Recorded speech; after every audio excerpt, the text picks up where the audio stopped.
single care for Marvin's well-being into a front headlock. Marvelous Marvin just going to hold him there while he catches his breath. Kick to the midsection. Whoa! I don't even know what the hell that was. A colossal-sized choke slam. Marvelous Marvin is able to shake it off. Shake it off. Now he goes for a super kick. Look at Braxton catching his foot right out of the air. Now gonna lean him up against that rope. Marvelous Marvin is done for. Braxton Sutter victorious, as I think we all expected him to be in this over-the-top rope challenge. Will Braxton Sutter outlast 29 other men in 3 weeks? You would be a smart betting man if you put your chips in his corner. Who's going to try next week to dampen the momentum of the cleaner? Not me. Not Marvelous Marvin. I think he learned his lesson. Look, he got back to his feet. He's like, damn, what was I thinking getting in there?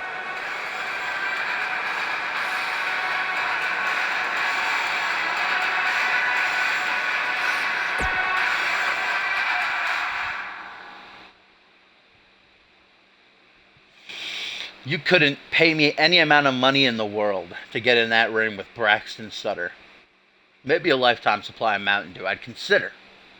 But here's our first of 2 number 1 contenders matches, guys. Later on tonight, Shay Hoxton and Jason Spade one-on-one to see who will go to Absolution to challenge Pierre Thompson for the international title. But first, who's going to challenge for the Unified World Tag Team title? Is a triple threat tornado tag team match. The Armbar Society, the Hit Squad, and the Soli Bros first fall to a finish, pin or submission in the ring, but all 6 superstars will be active at the same time. It was at Regicide that we saw the Armbar Society make rather quick work of the Soli Bros, but for Willie and Chris, this could be a huge chance to get some payback while also obtaining a shot at championship gold. The Hit Squad, meanwhile, are unbeaten since arriving here in CMV. They have got to be favorites to win this one, but it's anybody's game, especially in this type of match.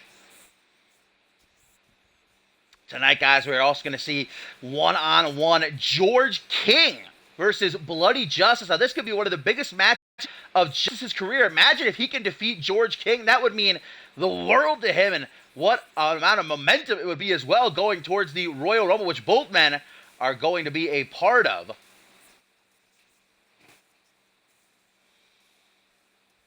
That's definitely got to be the dream for Walter Belay. He's already Anarchy champion. He would love to become, I believe he would be the 8th superstar ever in CMV history to hold 2 titles at the same time, be a double champion. The first ever being Hayden, of course, way back when, in Season 2, when he held the Intercontinental and a World Heavyweight Championship. Many since then have done it, but it's been a while since it happened last.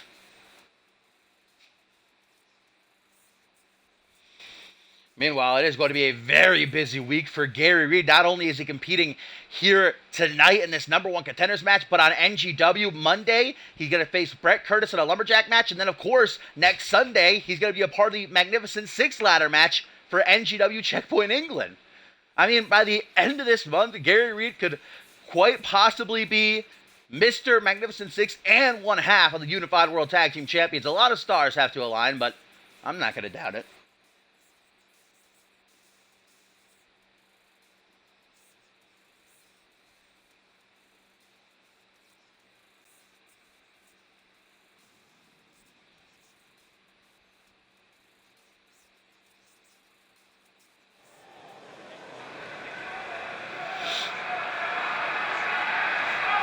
Again, this is not elimination. This is going to be first fall to a finish, pin or submission in the ring. Although there are no countouts and no disqualifications, and there they are. Walter Belay, fresh off of defending that Anarchy Championship last episode of Supremacy against Adam Valentine in a hard-fought battle. And then, of course, these two knocking off the Soli Bros at Regicide. They are riding a wave of momentum. Can they keep it going? Any one of these 3 teams would be a huge challenge for Reese Ortiz and Josh Wolf at Absolution. I don't know if I have a pick. I think I might have to go with the Hit Squad just because they're still undefeated.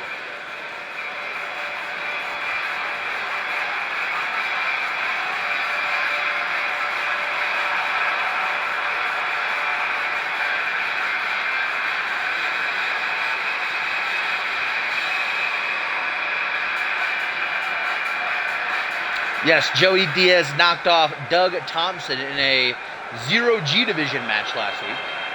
'Tis true. We've got a 0G division match here on tonight's episode of Supremacy. In fact, I think it's the match after this. Matthew Justice going to take on Rob Cross. We also have two of them on Aftermath. After Supremacy ends, but there they are, the Hit Squad. Danny Mac and Marcus Wade have blown through every team put in their path since coming to CMV.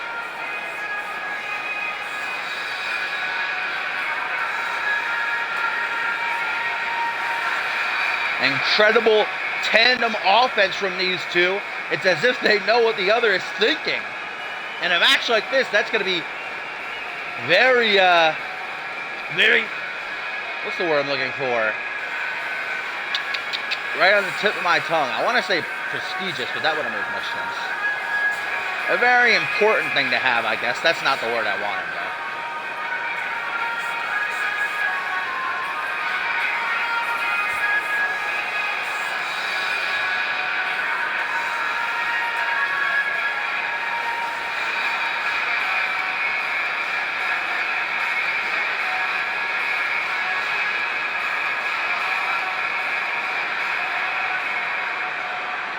And last but certainly not least, the brother tandem of Wild Willie Sullivan and the last ever United States champion, Chris Sullivan. Now, Chris Sullivan is confirmed for the Royal Rumble match. His brother Willie, unfortunately, is not. There's only 30 spots, and we have an overflowing roster, but Willie very well may still have a match at Absolution if he and his brother can get the dub here. Chris would then be pulling double duty, but Chris has been very vocal about never getting a shot at another title after he retired the United States Championship.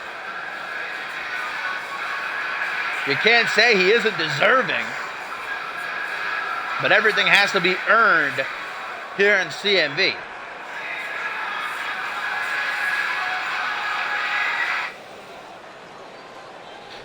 Here we go, this matchup going to get underway. All 6 superstars active at the same time. Belay going to go after Danny Mac. Chris Sullivan and Marcus Wade colliding, while Gary Reed and Willie Sullivan, 2 NGW alumni, look to smack each other up. Belay hooks to the jaw there. Danny Mac tries to go low. Clothesline by Willie to the American Dragon, gets an elbow across the chest then. Chris Sullivan, the most experienced of these 6. He was a part of the inaugural Trios Champions here in CMV, held those titles twice, and then again dominated the entirety of this season as United States Champion after dethroning Ryan Kent. Nobody could beat him, and he ended up becoming the last ever champ after Fusion and Genesis merged into one and the belt was retired. Chris Sullivan, forearm smash, going to get put up against those ropes while Willie Sullivan and his brother panting on the outside. And it's the Armbar Society who have been torturing the Sully Bros, not just mentally but physically this last month. After it was revealed they attacked Willie Sullivan all those months ago, we all thought it was Chris this entire time. Nobody knows still why they did that. But Baron Blade, the manager of the Sully Bros, says he might have some answers later on tonight. Look at these punches right to the face. Gonna back Danny Mac up. Gary Reed's got to get to his feet quick. Reed might be in pretty bad condition come NGW Checkpoint England, honestly. What a workhorse. Gotta respect it, though. Marcus Wade with an interesting strategy here of taunting while everybody else is fighting. Willie Sullivan up to the top rope, though. Gonna look for that Swanton Bomb. Yes, he is! Will the title shot be secured for the Sully Bros? 1, 2, no. Marcus Wade in just in time to break up the pin and save his partner and the hit squad. But there's that launching European uppercut from Reed. Now he's going to try to capitalize on Danny Mac, who is still feeling the effects of that Swanton bomb, but Willie Sullivan cuts him off with a nice drop kick to the face. What is Chris Sullivan thinking now as he re-enters the ring after going around the post? Knife edge chop. Willie Sullivan with his finger on the trigger. Can he and his brother some payback for what happened at Regicide? Taking out Gary Reed with a full Nelson STO. But Danny Mac, right there, making sure that is not the end of this one. Willie Sullivan going to pander to his fans here in attendance. Oh, inverted Frankensteiner from Marcus Wade to Bolay. Where's Danny Mac going? I think he might be looking, for the Mac attack, I was going to assume. Dragged by arm and leg. Here comes Bolay with a punch to the base of the skull. Gary Reed again is ringside trying his best to get back to a vertical base in time. And Zaguri, Walter Blaze just looking for anybody to punch. He ain't having too much success though. Oh, land Zaguri. That was from Sullivan and Gary Reed. Every time Reed looks to hit his finisher, somebody blindsides him. Poor guy. The ring is starting to dissipate though. The house is getting cleared. German suplex. There goes Chris. Walter Bolay doing his damnedest to connect with something here on Wild Willie, while Wade, lining up Reed, hanging him out to dry. Gonna nail him with that drive-by kick, busting him open as well. But before Wade can get back into the ring, Bolay would be smart to try and help his partner up while he's got the chance, but he's more preoccupied with doing some damage. Somebody should get in that ring and try to pin Gary. I guess it's too late now. I should be a coach. Put me in there. Let me manage somebody. Another inverted Frankensteiner, guys. This time on the outside into Willie. That might have put a crack in his skull. All 6 guys beating the snot out of each other ringside, but Wade realizes the only way he can finish this match off is by pin or submission in the squared circle. But so does Willie Sullivan with a snap vertical suplex. Chris, meanwhile. Oh, Gary Reed getting him in a triangle choke, guys. Reed, the submission expert, knows about a million different ways to tap an opponent out. Chris Sullivan could be going night-night, but Danny Mac just bitch slapped the ref. Tyson is down. Now we can't get a pin or submission called until he regains consciousness. Will Gary Reed finally have luck? Nope. Marcus Wade doing a lot more taunting in this match than fighting. That blood trickling down Reed's face. Ooh, single boot down the gullet of Bolay. Somebody's missing. Who is it? It's Danny Mac. He must be on the other side of the ring over there or something, unconscious. Willie Sullivan throwing Wade back into the ring while Chris keeps Reed at bay. The Soli Bros, they want this shot more than anything. And all of these teams want the opportunity, but wait a minute, Sullivan with another full Nelson STO. Can he get to the pin in time though? He's got nothing left. 1, 2, 3, yes, the Soli Bros are going to Absolution for a shot at the Unified World Tag Team titles. Danny Mac nearly made it into the ring to save his partner, but not quite.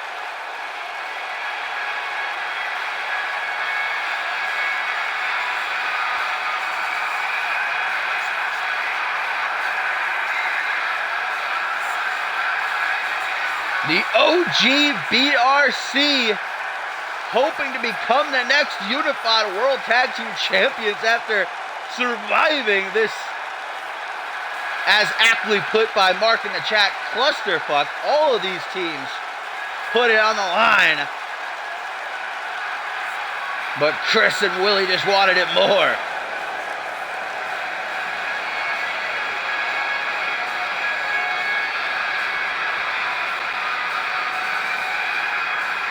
Willie's not done celebrating. Chris is like, all right, let's go to the back and get a drink. Willie's like, nah. Big win.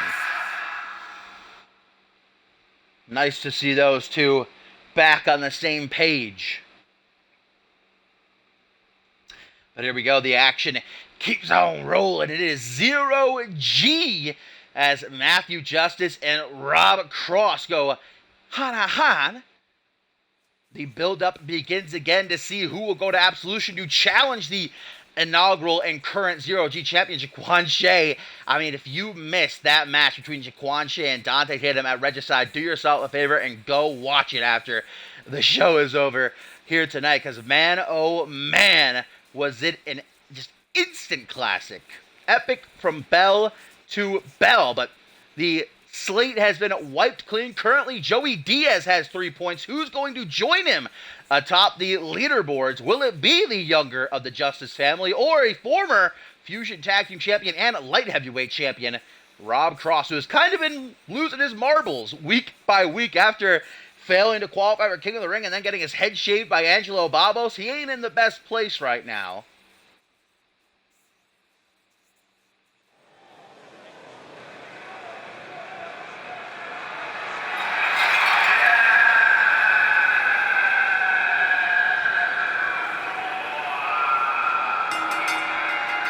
And there he is, Matthew Justice, just as, if not maybe a little bit more demented than his older bro, Bloody Justice, who is set to compete later on the night against George King, as mentioned before.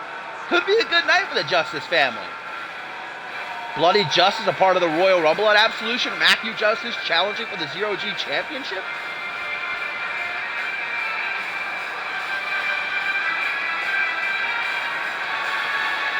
We're set for even more 0G Division action on Aftermath after Supremacy is over. A couple of debuts, in fact, I am very much looking forward to. And a return. Excuse me.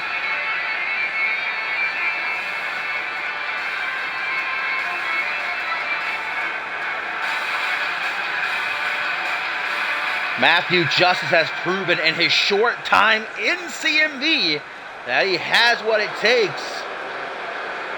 Just look back to SummerSlam and that 8-pack challenge for the light heavyweight title. Justice eliminated hella people. I think the majority, and was in the last 3.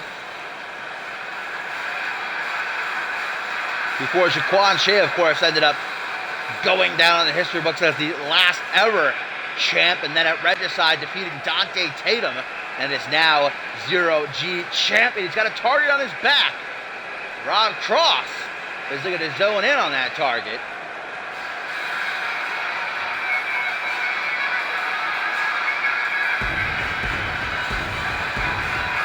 Yep, again, the rankings have reset. Currently, Joey Diaz is the only one at the top of the leaderboard with 3 points after his win over Doug Thompson last week on Aftermath. So who's going to join him?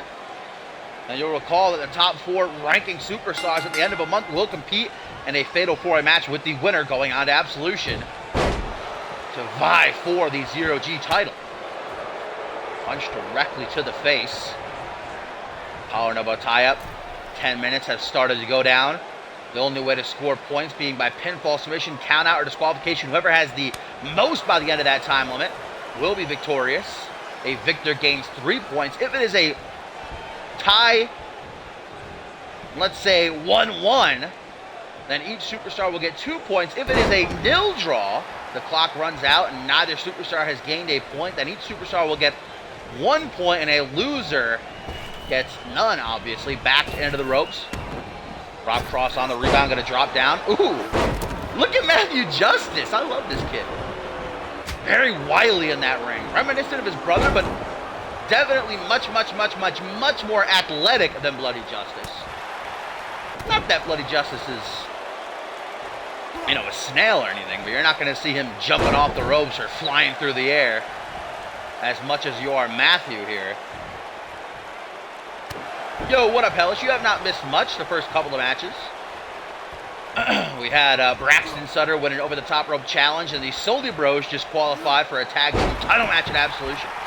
Still got a lot to come, though. George King versus Bloody Justice in our co-main event. Don't forget our main event, the It Factor.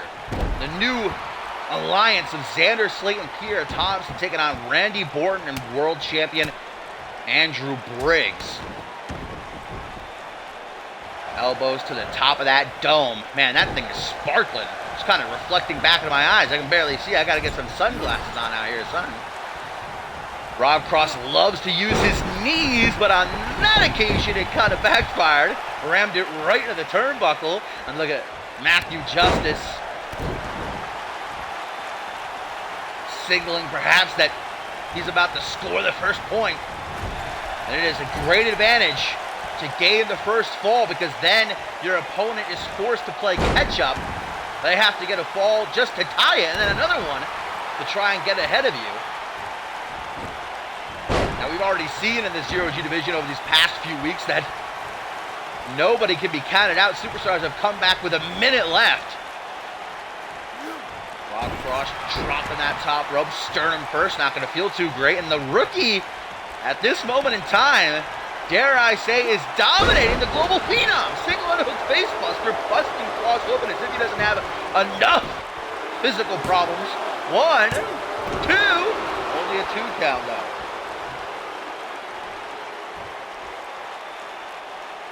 Matthew Justice takes a minute, composing himself, doesn't want to trip himself up, waiting in the wings, but Rob Cross is able to recuperate,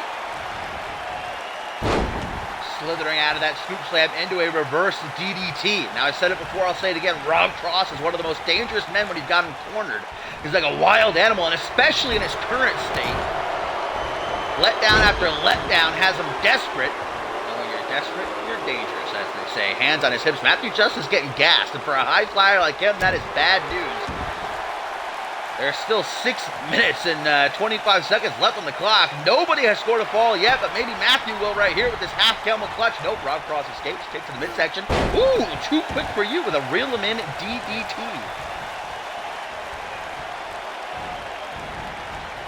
Maybe a cutter.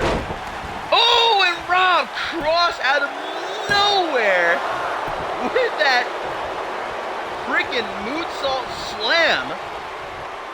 Oh, so impressive. That is why he is recognized around the world.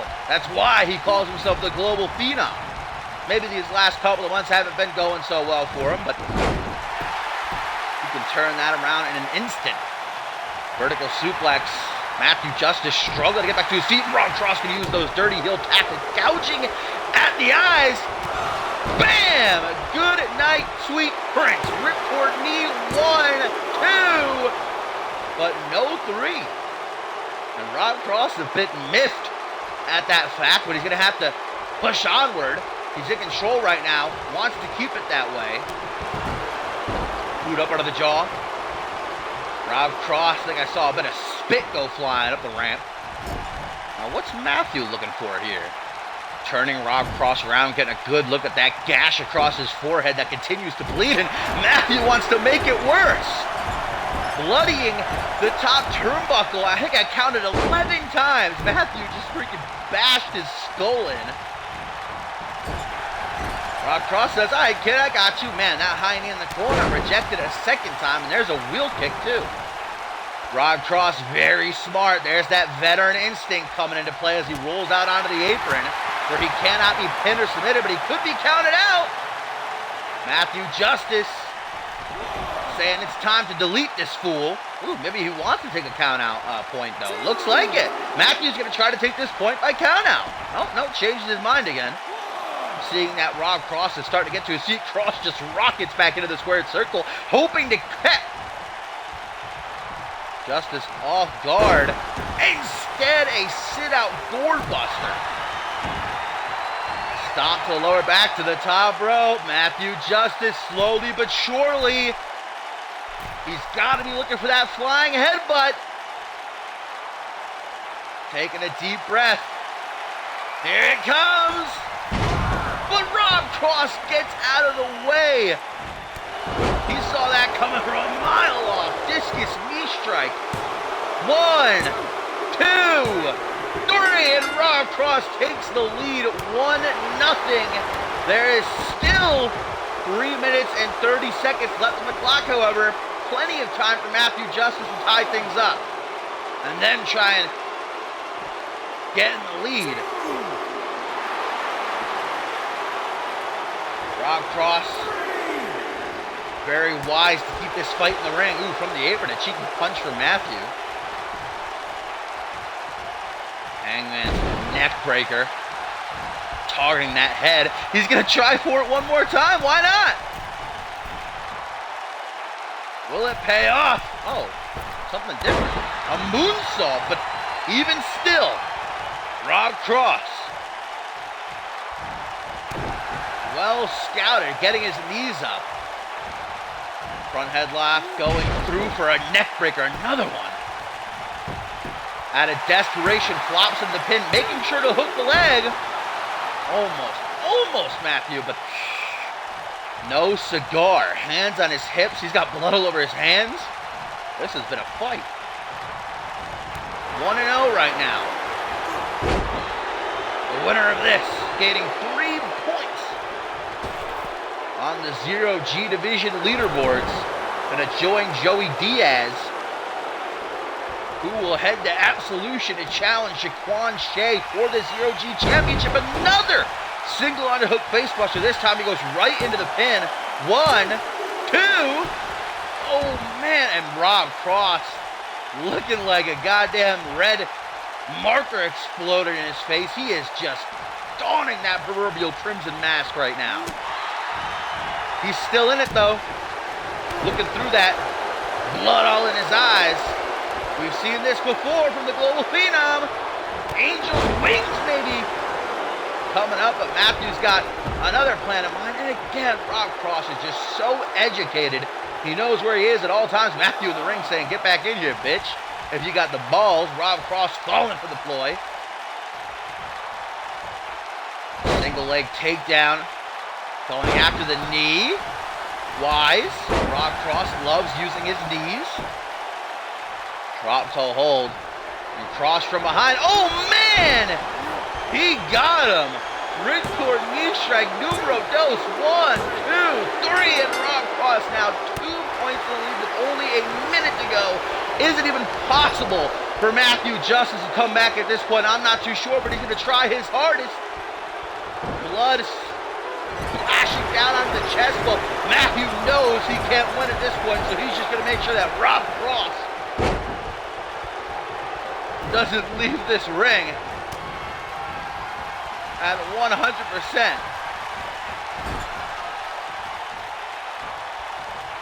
30 seconds, punch to the back of the head. Matthew Justice reverse DDT. A real pitfall for Matthew in this match has been his cardio. Numerous times collapsing down onto one knee because he's exhausted. Rob Cross elbow, high kick, another high kick, wheel kick to the back of the head. Justice sleeping on his feet, and this match going to end in a knife edge chop battle. Both men standing. Oh, well, no, Matthew is left standing. Rob Cross gets right back up, though, and the Global Phenom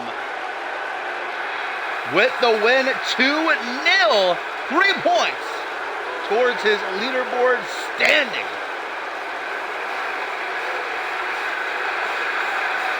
And here was really where the match went downhill for Matthew Justice. He missed that headbutt. Rob Cross was able to take him out with one of his knees.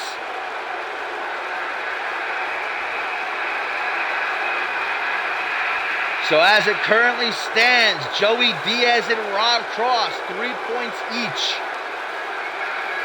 Who will join them? We'll find out later on Aftermath.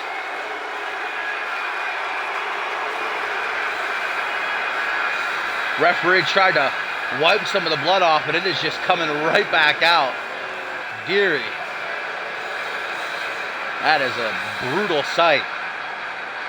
Rob Cross don't care, though. That was a much-needed win for him.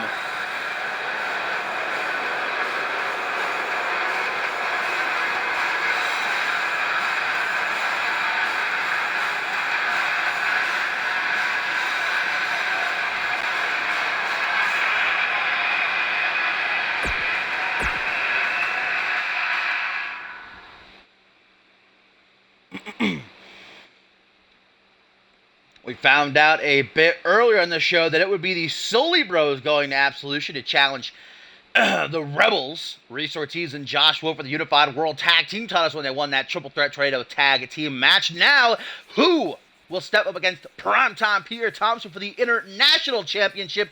Shay Hoxton takes on Jason Spade, and we're going to find out. Still to come tonight, George King and Bloody Justice one-on-one, and what a main event. Xander Slate and Pierre Thompson, the It Factor, versus Randy Borton and a world champion, Andrew Briggs. We know at Absolution, Andrew Briggs will defend his world title against the King of the Ring winner, Xander Slate.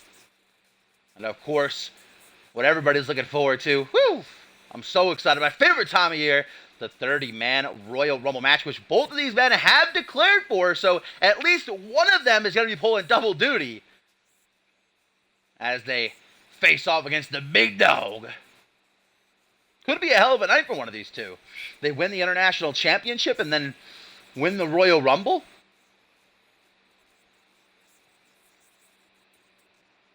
These two, no strangers, however.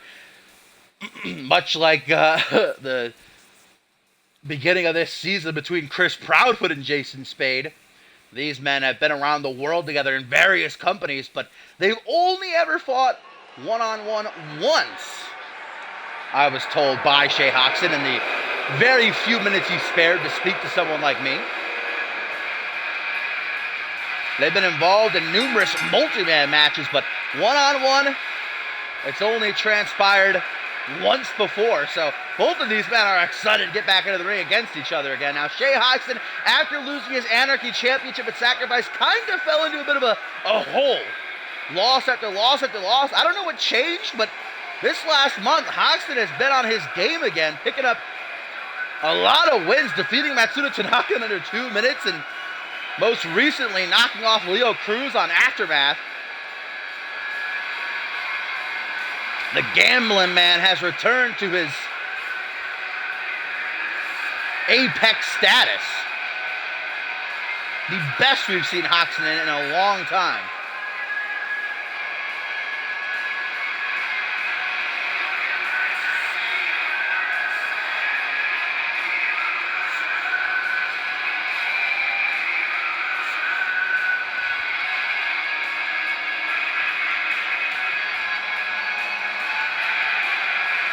Shay Hoxton coming up on 1 year here in CMV. He made his debut, his first appearance at Ascendant 6, actually, up in his skybox making bets.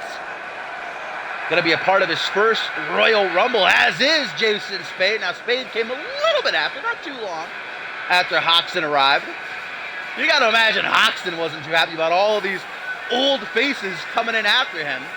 In his own words, saying, they just followed me. Jason Spade won that best-of-7 series against Chris Proudfoot.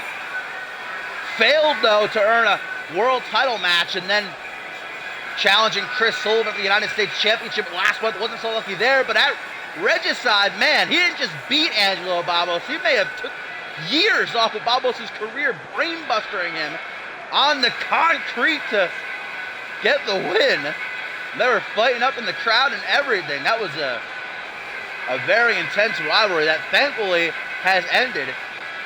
At least, I hope it has.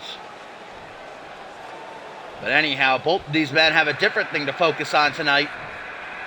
And that's earning an international championship match. Whoa, Jason Spade right to the top rope, but Hoxton's going to get across the ring in time to hit him with that enziguri. Put him into a seated position. Now the collar double tie-up. Armbar by Hoxton. Jason Spade reverses it into an armbar of his own. Trip up. And Spade gets the better of Hoxton in that exchange. Hoxton looking at him like, you son of a gun. Pushed into the corner, and bit of a shock that Spade is able to overpower Hoxton, but no surprise that he takes the cheap shot. Hoxton, I wouldn't say much bigger man, but considerable size advantage. Height and weight. Jason Spade's never let that stop him before. That he got in the ring with the 7-foot-tall, 500-pound Guri Sukhanov not too long ago. So back ricocheting off that turnbuckle, and hang on a minute! Not again! Not again! It It was that regicide that Perry Heenan ran in during the match between Angelo Babos and Jason Spade and attacked Spade. But what's he doing here? Heenan's attacking Hoxton. Wait a minute. Hang on. The ref calls for the bell. And Spade's been disqualified. That means Hoxton wins. Hoxton's going to absolution. Perry Heenan, that son of a gun, he just cost Spade a title match. He knew exactly what he was doing. Oh, the pitbull. Oh, man. And if Spade wasn't already pissed before, he is going to be on another level now. Not only did we get freaking shafted of what could have been an amazing match, but Spade just gets that international championship ripped out of his hands, and Hox has got a free pass now to challenge Thompson for the international championship at Absolution. Well, the show must go on, as a wise man once said, and up next we are going to see an old rivalry revisited as the hero killer Matt Devious tangles with the Asian sensation Paul Devine. Both these men are part of the Royal Rumble match in 3 weeks.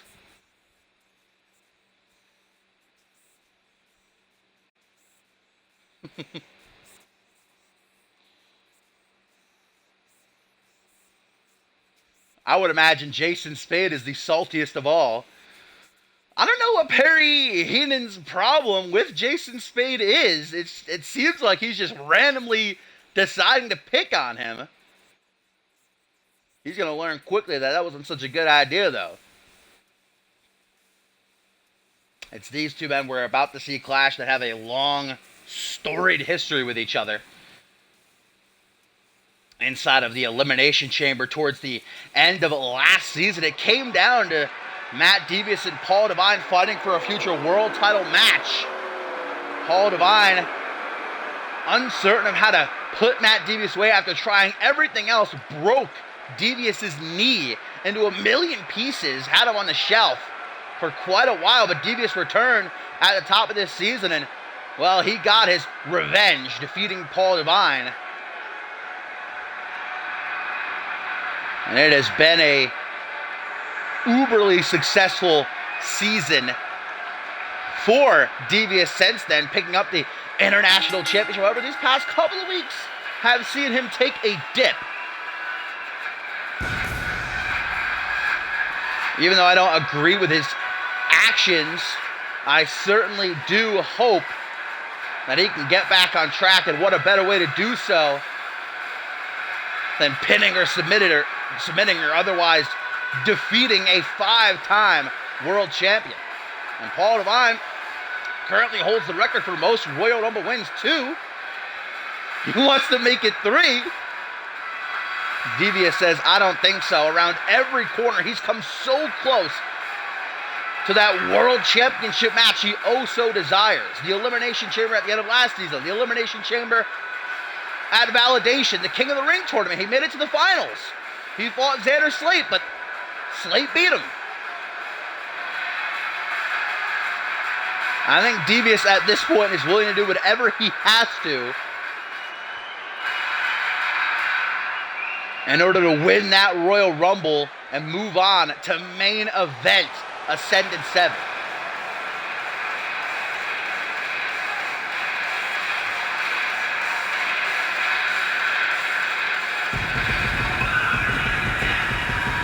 Well, there he is, the five-time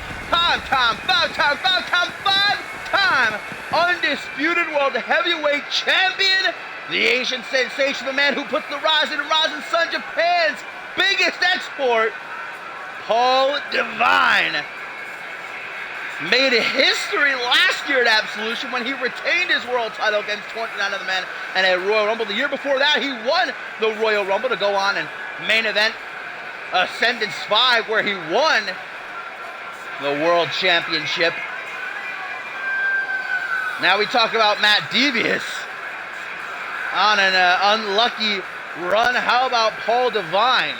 He won that chamber at the end of last season, but never got his rightful World Championship match, and then was screwed numerous times by Pat LaFave. He was hoping to start fresh when Supremacy debuted, but Elijah Stewart ended up defeating him one-on-one.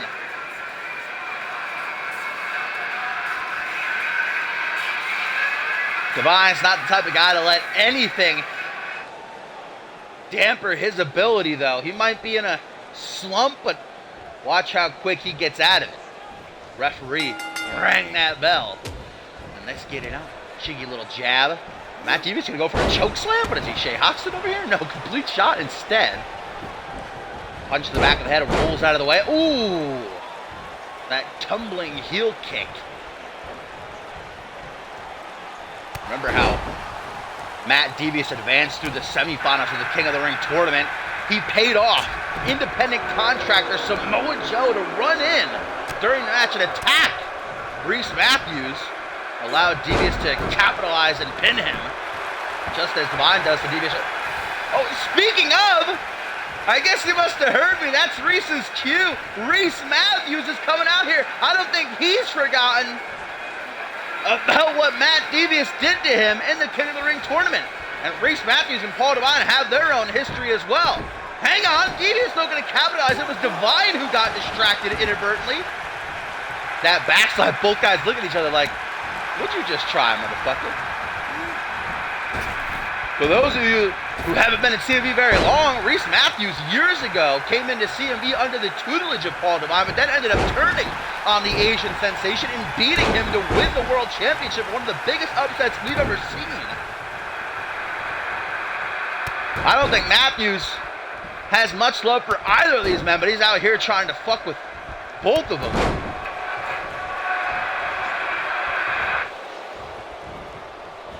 And a tweet, guys, from Jason Spade. He says, time to put the dog down.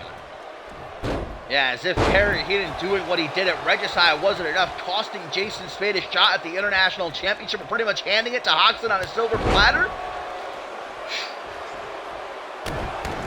Heenan better have eyes in the back of his head.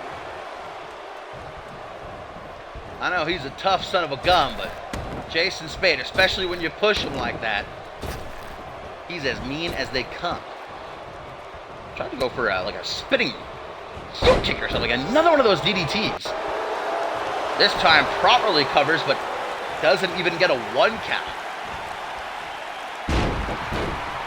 Downward spiral. Paul Divine just on. Ooh, nice trip up. His past successes alone is a favorite for the Royal Rumble match at Absolution in 3 weeks. Hardly anyone can say they've won a single Royal Rumble. Divine's done it twice. Kick to the knee, punch to the midsection, but with the momentum he's running on right now, no pun intended, as he just ran across the ring to freaking blast Devious's face off with that Hurricane Rana DDT. Ooh, what a pose. Soaking it all in, drink it in, man, but maybe not such a good move. Devious on his 6 with a German suplex bridge to pin. The Juan is all he gets, though. Paul Divine is really a part of this growing old guard as more new and new faces come into CMV and, wow the audience with how amazing they are in that ring. It's guys like Divine and Elijah Stewart and Hayden who feel as though they're being left behind, and they're willing to do what they gotta to stay at the forefront. Catchphrase right into a Divine intervention. Paul ain't playing around. I think he's got Devious dead to rights. Right into the cover. Oh, hang on a minute. Now, why would Reese Matthews do that? That was well over a 3 count, by the way. I understand Reese Matthews coming out here to try and get in Devious's mind, but him and Paul Divine haven't had beef in years. Why would he want to drudge that up? But he is. Who knows really what Reese is thinking at any given moment in time? Pardon my French, but he's a bit of a lunatic, a bit of a nut job. And I like Reese, but come on.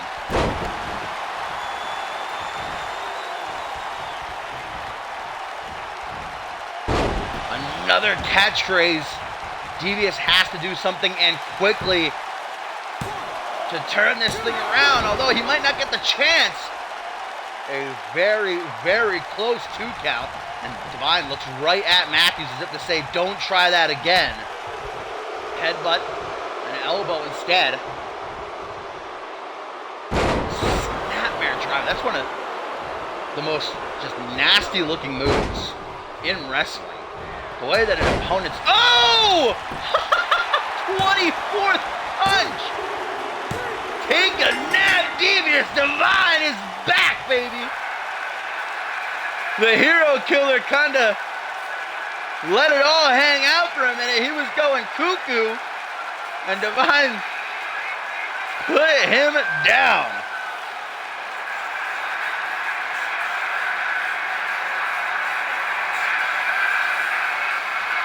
This is a time of year Paul Divine is reborn. Will he be a 3-time Royal Rumble winner?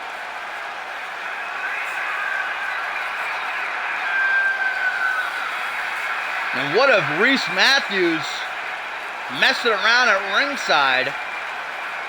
Divine does not appreciate that. Knowing Devious, he's probably going to try to blame this loss on Matthews and his distractions, even though they mostly helped Devious.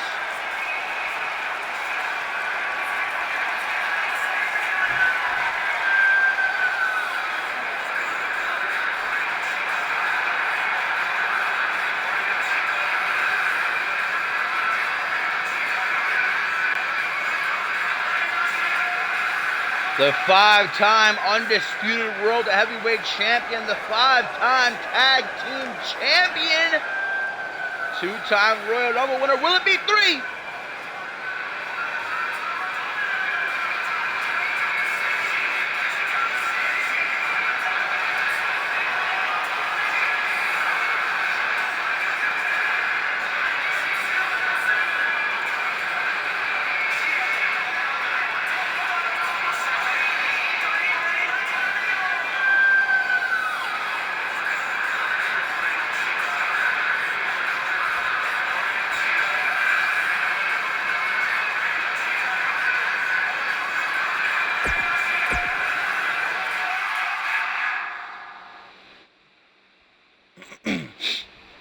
Co-main event already.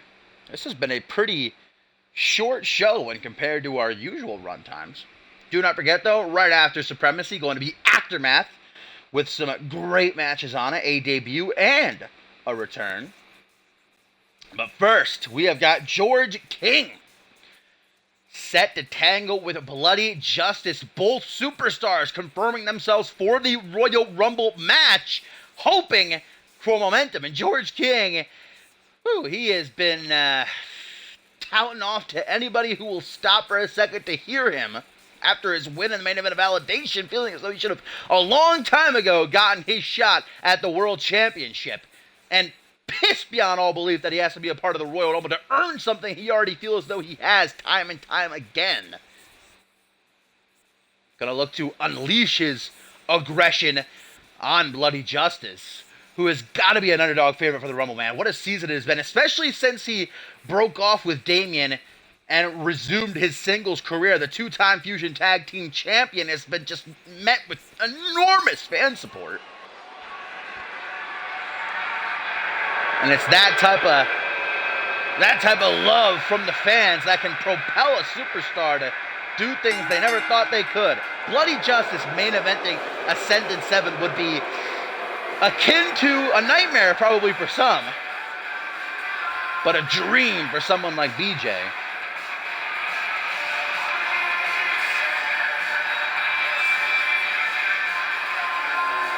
George King is done playing games.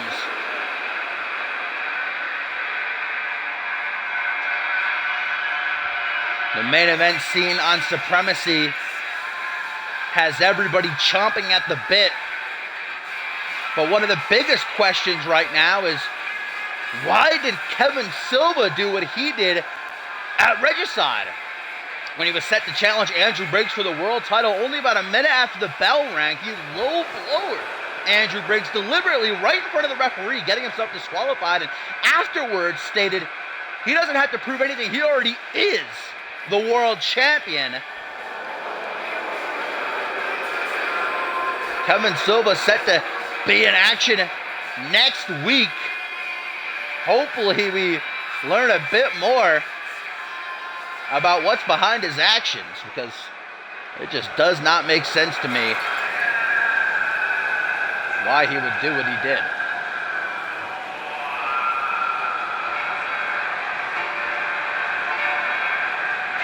George King, I feel like, is almost insulted that he's being put up against someone like Bloody Justice, who he sees as being low tier when compared to him, and peasant, if you will. He loves calling everybody peasants. I don't know. Bloody Justice owns his own farm. No, he's anchors on acres of land. We saw that when he fought Walter Willett in the Bloody Forest match a couple of weeks ago.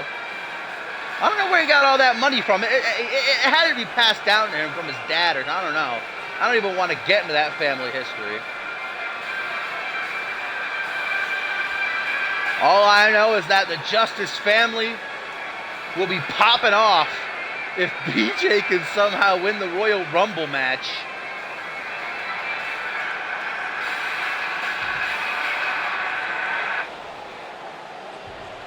Hey, the unthinkable has happened before. Let's find out if he can even make it past King here. Referee Tyson rings the bell.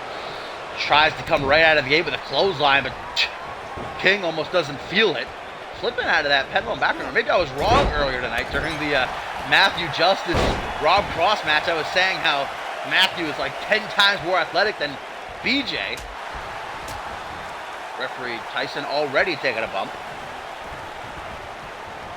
Taken for a walk up against the ropes, using the ring as a weapon against George King, who was already extraordinarily decorated in his career on Unmatched, and since coming to this side of CMV, but never been world champion. He feels it is a long time overdue. But King needs his crown jewel. Elbow to the chest. Throwing down BJ with that STO, and then a stomp to the back of the knee, a stomp to the... Looks like he's putting his boot to BJ's ass right now. Side headlock takedown. Bloody Justice stepping up his game a little bit. He knows who he's in the ring with. Defeating someone like George King just might be the biggest win, at least singles win, of BJ's career. Suckering King into that drop toe hold. Shot to the midsection. Kick right to the side of the head. Now gonna knee him in the gut, and then a heel kick to the base of the skull. George King rolling to the outside. He definitely underestimated Bloody here. And if he ain't careful, he's gonna get deleted. Bull Nelson spun around into a reverse DDT. And it is that unorthodox offense that makes Bloody Justice so hard to prepare for. Spinning soul kick. Just before he's able to get it off, though, Bloody Justice Irish whip, clothesline, bulldog. Middle of the ring. King has nowhere to go. Justice taking his time, circling George as if a great white shark in the deep blue sea, smelling the blood of its prey. Kick to the chest, and a stomp to the wrist, and a stomp to the shoulder. King needs an answer. One.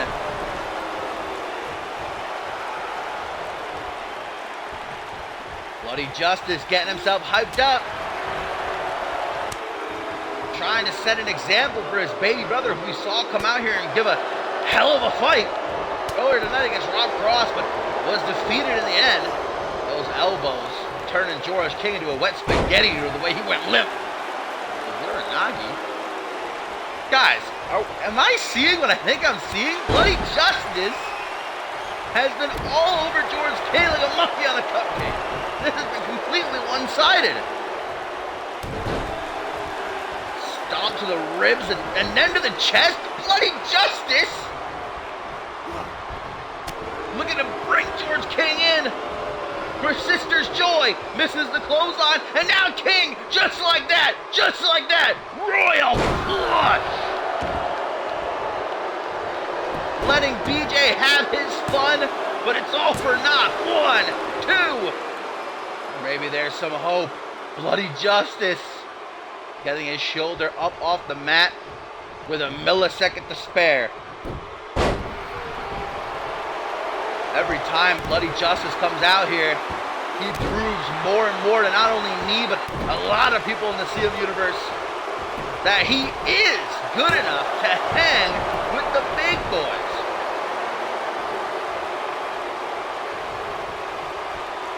Where's he going now? Flopping George King onto his back. Leg drop to the inside of the knee.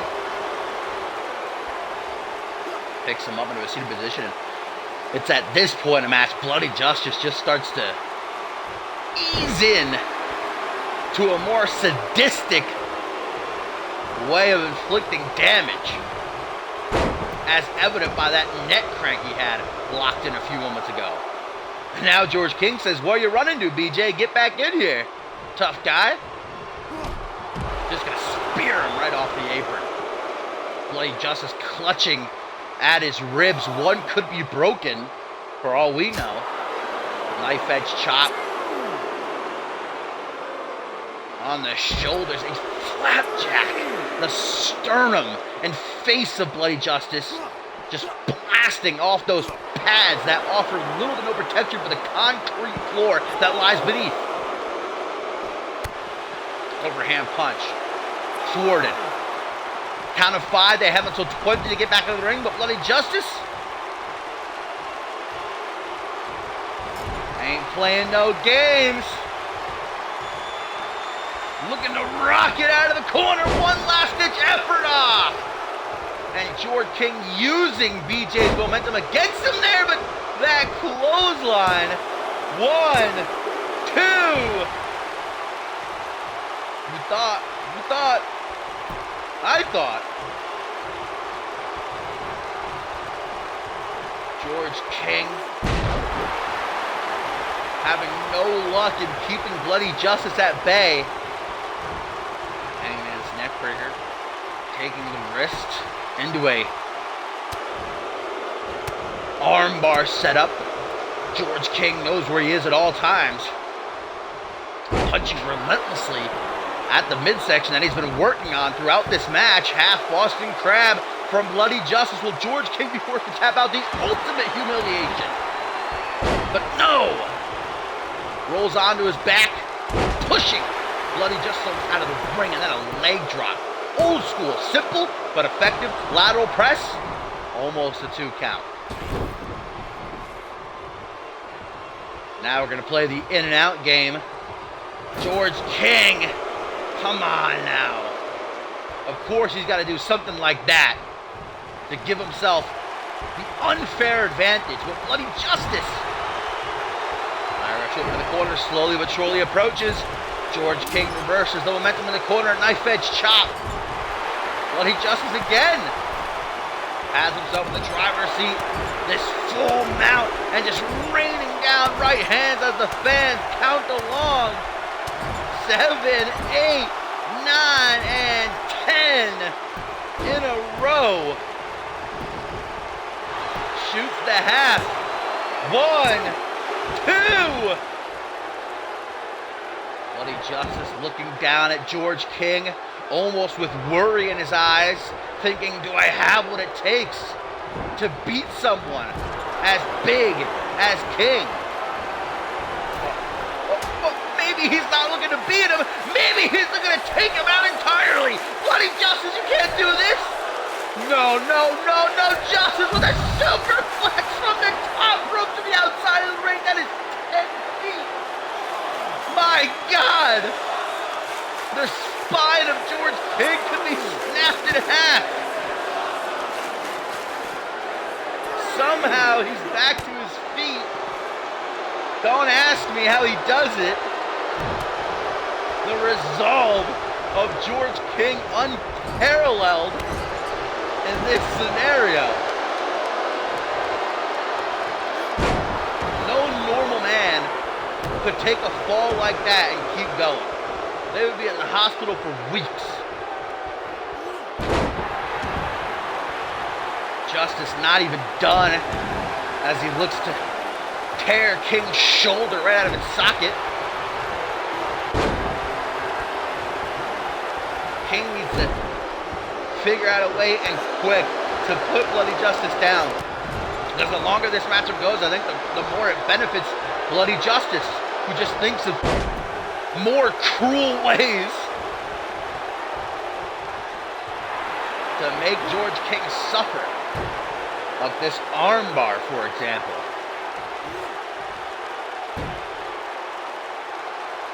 King's trapped. Finding the will to get to his feet. And it's those ribs that have been just time and time again targeted by George King to the point where if Bloody Justice has any contact to his midsection, he goes down. Irish whip on the rebound. Jumping mushroom stomp. Okay. Bloody Justice got the hops. Now just stomping away, trying to put a hole right through George King's chest, it would seem. Again from the corner, he tries. Full steam ahead, and neck breaker. Just as King did before, though. Sends him up into the air. And Bloody Justice just costs himself the match. King clipping BJ with that humongous back body drop. Hang on a minute. After a fight like that, George King is willing to show some sign of respect and a handshake between these two. Bloody Justice just showed everyone why he is a legitimate threat for the Royal Rumble match, even in defeat. Someone like George King, who never, ever gives his opponent a shred of respect, does so. Man.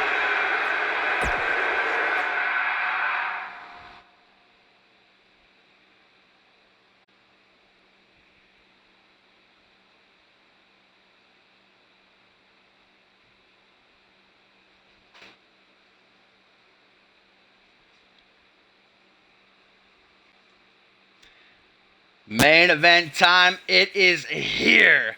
The It Factor is what they're calling themselves. The duo I would never have imagined to come together. Xander Slate and International Champion Peter Thompson, guys. It's what happened at Regicide that had everyone's jaws dropped on the floor after Peter Thompson defeated Randy Orton to win the International Championship. Xander Slate would come out, we thought, to, help Randy Orton up to his feet, brush off his shoulders, say, hey, you'll get him next time. But instead, Xander Slate got on the mic and verbally beat down Randy Orton, chastising him for dragging Click down. And Slate saying, ever since Luger was taken out, I realized that all along you guys have been holding me back. Look what happened as soon as Luger left. I won King of the Ring. I've got a world championship match, and I don't need someone like you watching my back before taking Randy Orton out, while Peter Thompson at ringside took out Chris Adams. Well, what was left of Chris Adams after what Thompson did to the pretty boy weeks prior. Xander Slate and Thompson coming together. Slate saying, we are the It Factor of CMV. And so here we have it, this unholy alliance taking on the legendary combo of the Moo Moo Man and Undisputed World Heavyweight Champion Andrew Briggs. Briggs saying on Twitter this is a huge dream of his because he's been a fan of Randy Orton, well, since he joined CMV, and the two of them have actually fought on numerous occasions throughout the years, but partners tonight. Xander Slate will challenge Andrew Briggs for the world title in 3 weeks at Absolution, while we know now that Peter Thompson will defend his international title against Shay Hoxton, who won that #1 contenders match via DQ a little bit earlier on the show. Randy Orton, meanwhile, going to look to win his first Royal Rumble match, but not before getting some revenge And, oh, brother. Come on now. Something told me Xander Slate was going to do this. He has fell comfortably into the role of King of the Ring. The OG Dirty Heel saying the K on his chest no longer stands for click, it stands for king, because that's what he is. And he'll get his crown jewel at Absolution.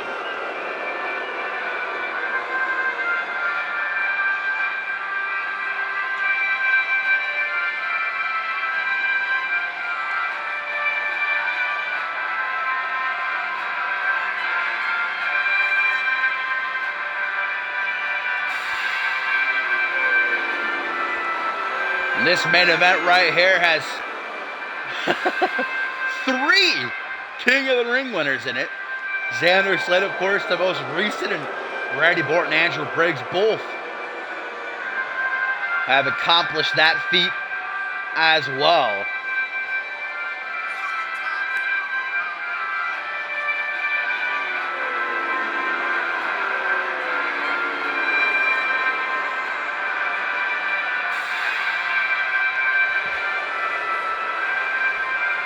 Xander Slate taking us back to the medieval times. Just because you're King of the Ring doesn't mean you have to take the role literal. For crying out loud.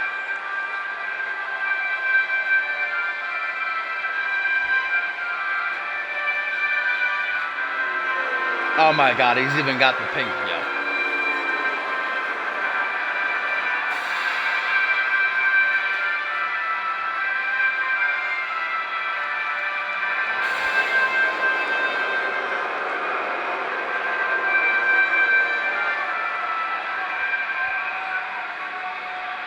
Xander Slate looking forward to his World Championship match with Andrew Briggs in 3 weeks at Absolution. Xander Slate, a former 2-time World Champion. It's been over 3 years since the last time he held that World title, though. In that time, he's picked up a good plenty other accolades.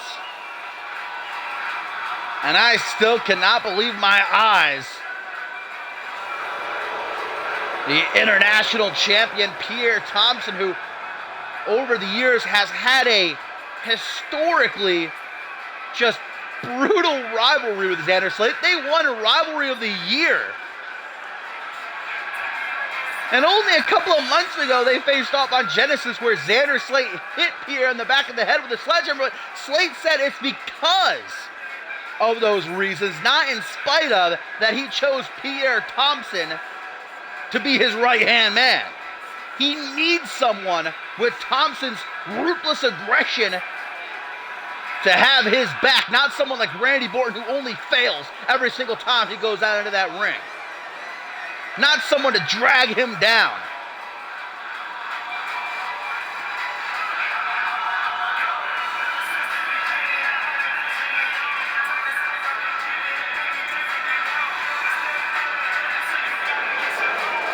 Jay Hoxton versus Pierre Thompson is most certainly going to be an interesting matchup, to say the least.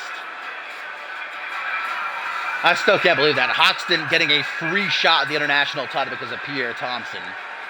Or because of Perry Heaton, I should say.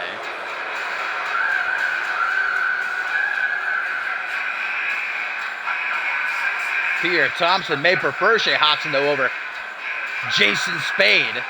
Pierre's not had the best of luck in the past with those high-flying types. But there he is, the Moo Man, the Milkman, scorned by a man he thought to be his brother at Regicide. A man who shared tag team gold on numerous occasions with Xander Slate, who over these past few years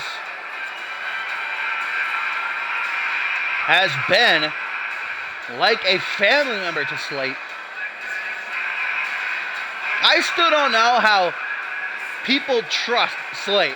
All the times since CMV began, he has stabbed people in the back. Again and again and again. And then everybody's shocked when he just goes and does it. It's in his nature. Like Pierre Thompson, for example, right now. I mean, Thompson is a smart man. He knows that being aligned with Xander Slate is going to get him at the forefront of Supremacy. You know, Slate has the chance to become world champion at Absolution.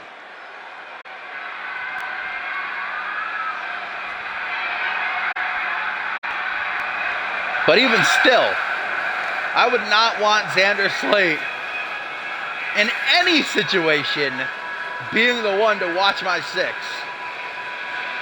And there is the undisputed world heavyweight champion, baby, who had a pretty easy paycheck at Regicide after Kevin Silva low-blowed him only a minute into their championship match. Again, Silva saying he did so because he already is world champion and he has nothing to prove, but that's just factually incorrect. Andrew Briggs is the world champion, and Silva just threw his shot right out the window. We'll find out more when Silva is here next week on Supremacy.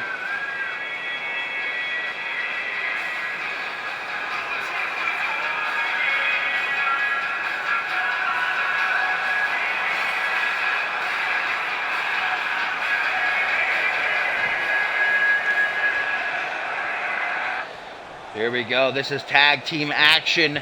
Xander Slate going to start things off against Randy Borton. And the history between Slate and Borton extends. Oh, just a Borto end right there. A mini one, but still. Great start for the team of Borton and Briggs.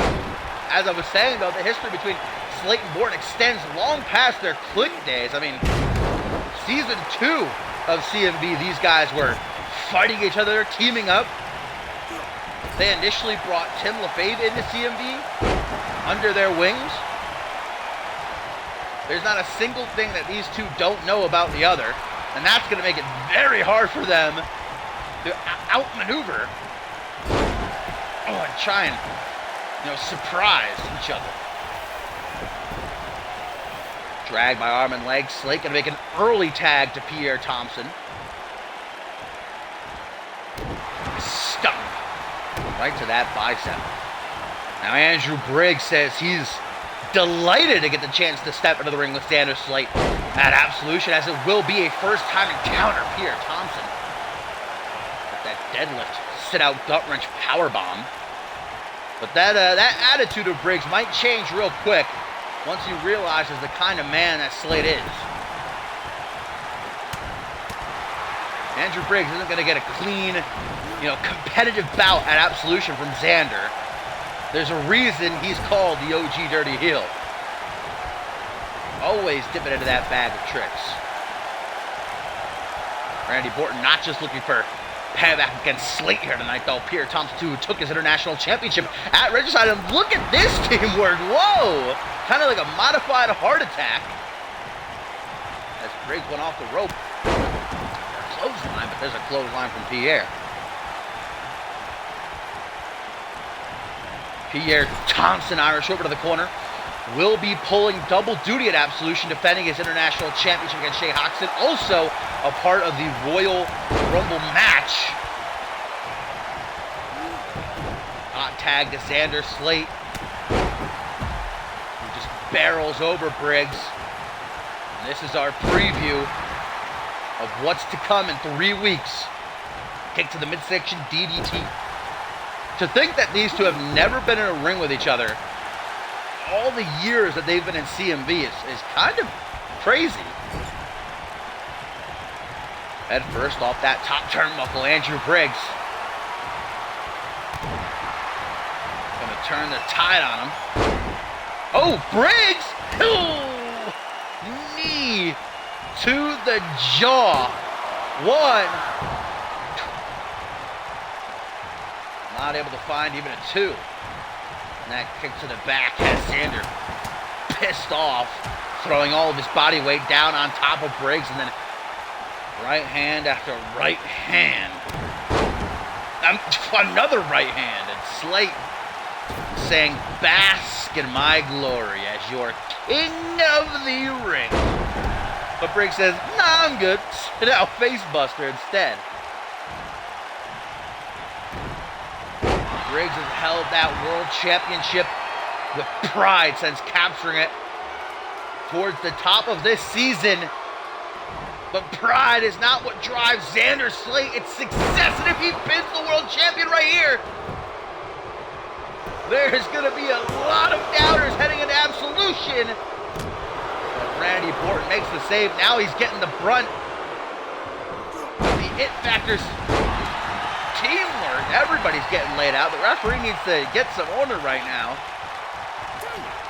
Pierre Thompson becoming one with the ring ropes. He's about to get disqualified. There you go. In the confusion, Andrew Briggs able to hit a teardrop suplex to the top rope. He goes. Xander Slate's trying to crawl out of harm's way. No luck, though. Elbow drop to the lower back. To the top rope. Gonna try again. Surely he wants that corkscrew moonsault. But Xander Slate did his homework. Looking around like, ha, I did that. Checking to make sure everybody's impressed. Yeah, we're impressed, Xander. I'm more impressed with Andrew Briggs and everything that he's been through. Not just since becoming world champion, but even before that with Matt Devious betraying him. Another knee right to the face. Andrew Briggs now looks down at Xander, I think, realizing what he's in for now at Absolution. Xander Slate doesn't just have a height advantage, not just a weight advantage, but he's so crafty. No, Andrew Briggs has been in the ring with Xander Slate types before. Slate is on a whole nother level. It is going to be a mountain to climb for Briggs at Absolution. But he wants nothing more than to walk into Ascendant 7 as the defending World Heavyweight Champion against whomever wins the Royal Rumble. That's the boyhood dream. But it's going to be shut down right now by Pierre Thompson with the highlight. 1, 2 to Pierre Thompson pins the World Champion. What did that do for him? But Orton again is just doing incredible on defense. Bit of a miscommunication between Slate and Thompson. Thompson is still a legal man. Orton forced to get back onto the apron before Tyson has enough and calls for the bell. We've already had one disqualification tonight. Ooh, Randy Orton talking some shit about Pierre Thompson's mama. That ain't gonna fly. Forearm smash. Thompson decides to refocus on Briggs and the play of the day.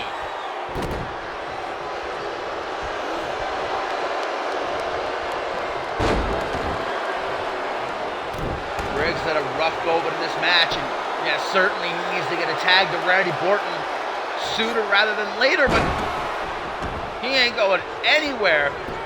Thompson with another highlight. 1, 2. Randy Orton turned his back that time. I think he's had enough.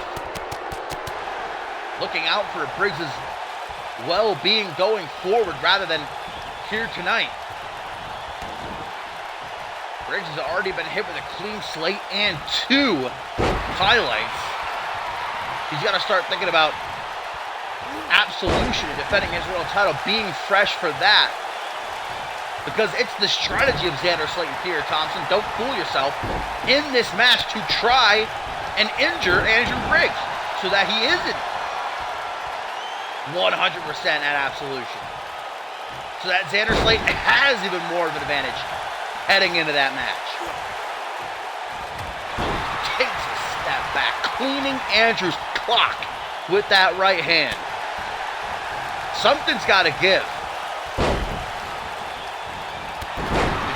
CMV, if you've never seen Andrew Briggs in action, you know that he never quits.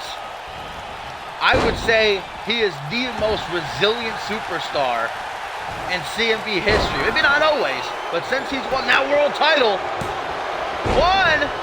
and remember, Briggs, this entire season, guys, has not been pinned or submitted. And if that doesn't immediately tell you the caliber of champion that Andrew Briggs is.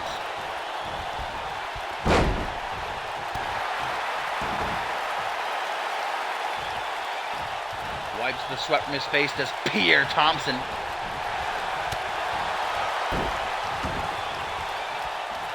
With Xander Slate down on the outside, this would be the opportune time for Andrew Briggs to try and make a tag, but it just seems like he's, there we go, and here comes the Milkman, the Moo Moo Man, the two-time World Heavyweight Champion. Pierre Thompson throws him right overhead with that flapjack. Collapsing down to one knee, Thompson is out of breath, Randy Orton ain't. Come hell or high water, Randy Orton will savor being able to pin Pierre Thompson Borto end. And he just may. Slate is still down. Thompson's on his own. 1, 2, no. Randy Orton straight back to work. Making sure that he's on top of Thompson like peanut butter on jelly. Oh, just drop kicking Chris Benoit's ghost off the top rope there. Doesn't want him getting involved. Double move stomp. Will we get a vintage Orton? Oh, kind of an inverted vintage Orton. I dig it, I dig it. Elbow drop to the lower back. That just seemed to get under Pierre's skin though. Play of the day. 1, 2.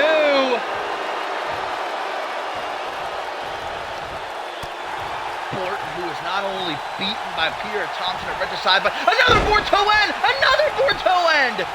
That one coming out of nowhere. 1, 2. Oh. Referee Tyson was lagging a little bit, getting into his pinning position. Even if Thompson hadn't kicked out on his own, Xander Slate was going to easily break that one up.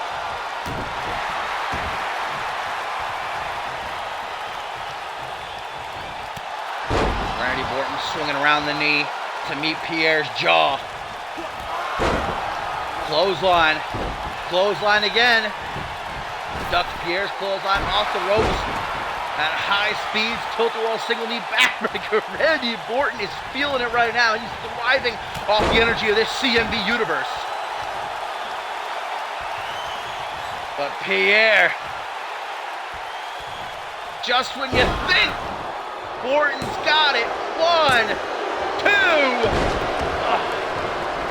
And this is what happens when you've got 4 superstars like this. The best in CMV's history. Andrew Briggs out, not on my watch. German suplexed him off the second rope over Orton.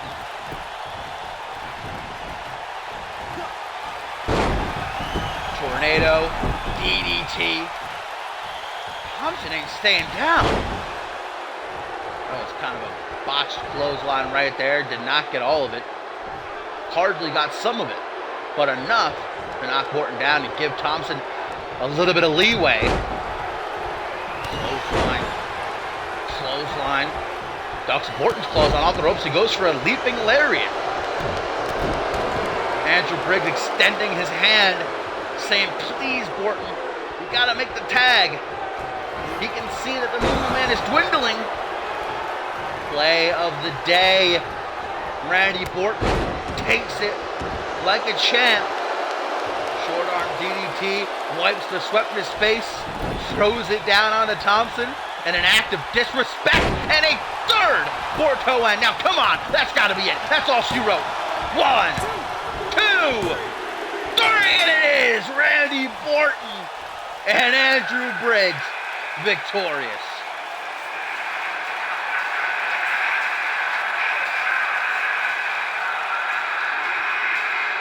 The It Factor bested by the Moo Moo Man and the undisputed World Heavyweight Champion. That had to feel very cathartic for Orton. Now he's got to focus on the Royal Rumble. Now Andrew Briggs has to focus on Xander Slate one-on-one in 3 weeks at Absolution.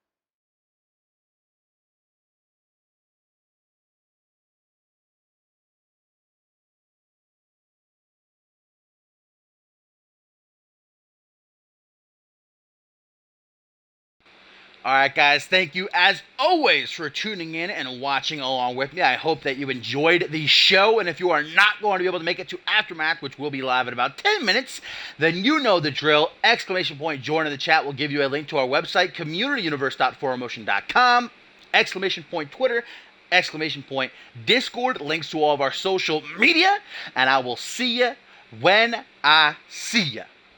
Bye.